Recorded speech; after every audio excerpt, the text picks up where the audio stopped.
नमस्कार, राधे राधे एवरीवन। आज हम बात करने वाले हैं योग के बारे में। योग का अर्थ क्या है और योग को हम कैसे समझ सकते हैं। सबसे पहले हम समझते हैं योग की परिभाषाएं। तो अलग अलग ग्रंथों में अलग अलग तरीके से योग की परिभाषाएं बताई गई हैं। जैसे कि अगर हम बात करते हैं पतंजलि योग सूत्र की, तो पतंजलि योग सूत्र में एक सूत्र है योगस्य चित्त वृत्ति निरोधः, यानी अपने चित्त की वृत्तियों का निरोध कर देना ही योग है। यानी जो हमारा मन है और जो हमारा चित्त है उसमें जो वृत्तियाँ उत्पन्न होती हैं, यानी तरह तरह के जो विचार उत्पन्न होते हैं, उनको ख़त्म कर देना। कि वो जो एक्स्ट्रा जो विचार हैं जो हमारे मन को इधर उधर भ्रमित करते हैं, उनको रोक देना, वही योग है। और इसी तरीके से अगर हम दूसरे ग्रंथ की बात करें जैसे कि हठ योग, तो उसमें थोड़ी सी अलग आपको परिभाषा देखने को मिलेगी कि ह और ठ, यानी कि हकार और ठकार, या सूर्य या चंद्र, या आत्मा का परमात्मा से मिलन, इस तरीके से वह योग कहलाता है। यानी हमारे शरीर में एक शक्ति भी होती है, कुंडलिनी शक्ति जिसे कहते हैं, यानी कि शक्ति का शिव से जाकर मिल जाना। यानी मूलाधार से लेके सहस्रार तक जो शक्ति होती है वो जब मिलती है तो वहाँ पर हठ योग, उसे हम कहते हैं कि यहाँ पर योग हो गया। इस तरीके से अलग अलग ग्रंथ जब हम पढ़ते हैं तो उनमें अलग अलग परिभाषाएँ देखने को मिलती हैं। लेकिन यहाँ पर हम एक सरल तरीके से जानने की कोशिश करते हैं कि योग का असली अर्थ है क्या। तो योग की बात अगर हम करते हैं तो योग एक जीवन जीने की एक कला है, जो एक सिंपल और एक इसकी परिभाषा है जो श्री राम शर्मा आचार्य द्वारा दी गई है कि जीवन जीने की कला ही योग है। यानी योग एक पैकेज की तरह हम इसे समझ सकते हैं कि योग एक पैकेज है।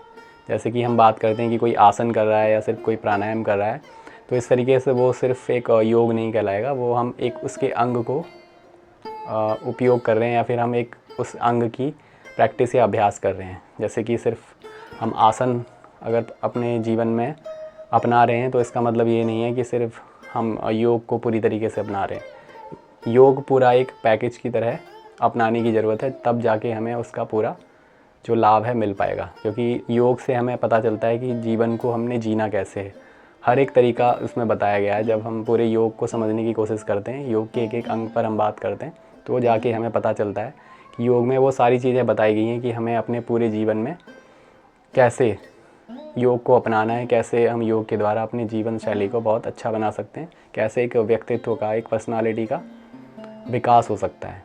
इसमें हम जानते हैं कैसे हमें बैठना है, कैसे हमें उठना है, कैसे हमें सांस लेनी है, कैसे हमें अपने शरीर का शोधन करना है, कैसे हमें दूसरों के साथ में रहना है, कैसे हमें दूसरों के साथ में व्यवहार करना है, और कैसे हमें अपने अंतर्मन के अंदर अंतर्मन को शांत करना है, और कैसे उसको हमने उठाना है, अपने शरीर को, अपने मन को, और अपने जितने भी अलग अलग कोष हैं शरीर के, उन्हें बताया गया है। ना केवल एक फिज़िकल शरीर के बारे में, यानी हमें एक ना ही फिज़िकल शरीर के बारे में बताया गया है केवल, उसके अलावा जो उसके अंदर जो आंतरिक कोष हैं शरीर के अंदर, जैसे कि प्राणिक कोष या फिर प्राणमय कोष जिसे हम कहते हैं।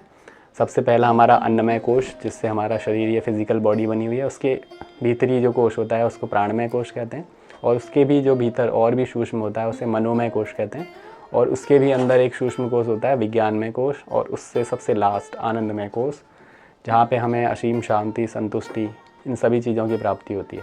जब भी हम कभी अकेले में, एकांत में, या फिर किसी मंदिर में हम बैठे होते हैं तो हम देखते हैं कि एक अलग सा सुकून हमें मिल रहा है, अलग आनंद, एक शांति की प्राप्ति हमें हो रही है, वो हमें अपने आनंदमय कोष में महसूस होती है। तो इस तरीके से हमारे जो शरीर है उसके अलग अलग कोष हैं। ये सारी चीज़ें जो बताई गई हैं वो योग के अंदर हमें जानने को मिलती हैं। तो इस तरीके से अगर हम योग को पूरे तरीके से एक पैकेज के रूप में अगर देखते हैं, उसे पूरी तरीके से जानने की कोशिश करते हैं और फिर अपने जीवन में उसे शामिल करते हैं, तो फिर हमें उसका बेनिफिट पूरी तरीके से मिलने लगता है और एक अलग ही पर्सनालिटी हमारी उभर कर आती है। लेकिन अगर हम सिर्फ एक अंग का उपयोग करें कि हमें सिर्फ आसन करने हैं क्योंकि हमें कोई प्रॉब्लम है, किसी को डायबिटीज़ है, किसी को मोटापा है और किसी को अदर प्रॉब्लम्स है, तो हम एक थेरेप्यूटिक रूप में हम उस एक पर्टिकुलर अंग को यूज़ कर रहे हैं। या कोई हमने एक प्राणायाम कर लिया, आज अनुलोम विलोम कर लेते हैं, आज सूर्यभेदी प्राणायाम कर लिया, कभी किसी को ज़रूरत है तो चंद्रभेदी प्राणायाम कर लिया, तो वो सिर्फ एक अंग को हम अपना रहे हैं और उससे हमें इतना हेल्थ बेनिफिट मिल रहा है। तो अगर सोचिए कि अगर हम पूरे योग को अपने जीवन में शामिल करते हैं तो उससे कितना ज़्यादा हमें लाभ मिलने वाला है। तो इस तरीके से हमें योग को समझने की ज़रूरत है। सिर्फ आसन करना सर नीचे पैर ऊपर करके हम शीर्षासन कर रहे हैं, या फिर हैंड स्टैंड, अधोमुख वृक्षासन कर रहे हैं। ये सारे आसन हैं जो हमारे शरीर में अलग अलग प्रभाव उत्पन्न करते हैं। हमारे शरीर के अंदर जो ग्रंथियाँ होती हैं और हमारे जो शरीर के जॉइंट हैं, मसल्स हैं, उनको अलग अलग तरीके से जब हम अलग अलग शेप में लेकर आते हैं, अलग अलग परिस्थिति में ढालने की कोशिश करते हैं, तो उससे हमारा जो शरीर है वो मजबूत होता है। अंदर के जो ऑर्गन्स हैं वो स्टिमुलेट होते हैं। इसलिए ये सारी चीज़ें, ये आसन यहाँ पर बताए गए हैं। अलग अलग शरीर के अंगों पर दबाव पड़ता है, स्टिमुलेट होते हैं, ग्रंथियाँ स्टिमुलेट होती हैं, हमारे ब्रेन में और हमारे हार्ट में ऑक्सीजन और ब्लड की प्रॉपर सप्लाई हो पाती है। तो इस तरीके से आसनों का ये लाभ हो गया जो हमारे फिज़िकल बॉडी या हमारे अन्नमय कोश में ज़्यादा देखने को मिलता है। और आसन के बाद हमारा प्राणायाम से हमारे जो मन है वो शांत होता है। हमारा आंतरिक जो शरीर है, हमारे शरीर में ऑक्सीजन की जो कमी है उसको पूरा किया जाता है, और अंदर जो ऑर्गन्स हैं हमारे, उनको भी प्रॉपर उससे एक नरिशमेंट मिलता है। हमारे शरीर के हर एक अंग तक ऑक्सीजन हमें मिल पाती है, जिससे हमारे शरीर का जो मेटाबॉलिज्म है वो सही रहता है। मेटाबॉलिज्म बढ़ता है, जिससे हम जो भी खाते हैं वो हमें डाइजेस्ट होने में ज़्यादा सरल होता है। तो इस तरीके से हर एक अंग का, हर एक योग के पार्ट का एक अलग ही हमें लाभ देखने को मिलता है। तो यहाँ कहने का मतलब ये है कि सिर्फ किसी एक पर्टिकुलर अंग को अगर हम देख रहे हैं, सिर्फ आसन हम कर रहे हैं या सिर्फ प्राणायाम हम कर रहे हैं, तो वही सिर्फ योग नहीं है पूरा।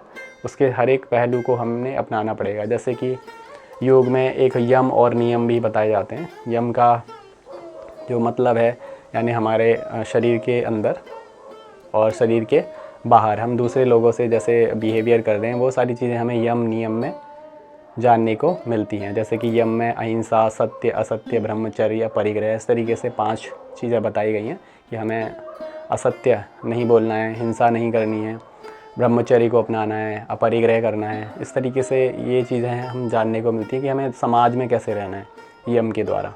और नियम से हमें पता चलता है शौच, संतोष, इस तरीके से स्वाध्याय, और यहाँ पे भी 5 चीज़ें बताई गई हैं जिससे हमें अपने आंतरिक जो शरीर है और हमारा जो बाह्य शरीर है उसको शुद्ध हमें कैसे करना है, कैसे एक नियम हमें रोज़ बनाना है, वो सारी चीज़ें हमें यहाँ पर जानने को मिलती हैं। शौच, संतोष, तप, स्वाध्याय और ईश्वर प्राणिधान। शौच का यहाँ पर मतलब है कि शुद्धि, आंतरिक शुद्धि और बाह्य शुद्धि। संतोष यानी कि हमें जो भी हमें उपलब्ध है, हमारे मेहनत के द्वारा जो हमने पाया है उसमें संतुष्ट रहना और आगे कोशिश करना, आगे बढ़ने की, या फिर जो भी प्राप्त हमें करना है उसके लिए, लेकिन जो हमें प्राप्त है उस पर संतोष करना, और भी आंतरिक चीज़ें इसमें शामिल होती हैं। तो इस तरीके से शौच, संतोष, तप करना यानी कि मेहनत करना, और स्वाध्याय, अच्छे ग्रंथों को पढ़ना, अच्छी चीज़ों को पढ़ना, और ईश्वर प्राणिधान यानी कि ईश्वर की शरण में रहना। हमारा जो भी हमारा कर्म है और जो भी सारी चीज़ें हैं उसको ईश्वर को समर्पित करना और अंदर से संतुष्ट रहना। इस तरीके से ये चीज़ें सब इसमें हमें जानने को मिलती है। और जब हम यम और नियम को अपने जीवन में अपनाते हैं तो इससे एक अलग ही हमारी पर्सनालिटी देखने को मिलती है, जो हमें आंतरिक रूप से भी शांति मिलती है जिसके द्वारा, और बाहर की तरफ भी हमें उसका प्रभाव देखने को मिलता है। जो हमारा शरीर है उसी तरीके से रिएक्ट करता है, हमारे शरीर के ऑर्गन्स, और हमारा बाह्य जो हमारा शरीर है, हमारा जो मुखमंडल है, उस पर एक अलग ही छवि देखने को मिलती है, क्योंकि हम अंदर से, हमारे अंदर संतुष्टि का भाव है और हम अंदर से योग का जो प्रभाव है उसको महसूस कर रहे हैं। तो इस तरीके से योग को अपनाना एक पूरी जीवन शैली में परिवर्तन लाना है। जो भी हमारी जीवन शैली अभी तक चल रही है, जो भी हमारी लाइफ स्टाइल, उससे डिजीज़ उत्पन्न होती हैं। यानी कि अगर हमारा जो लाइफ स्टाइल है, हमारी जीवन शैली अच्छी नहीं है, तो उसके कारण ही हमारे शरीर में बहुत सारे रोग या फिर हमारे शरीर में दुख उत्पन्न होते हैं।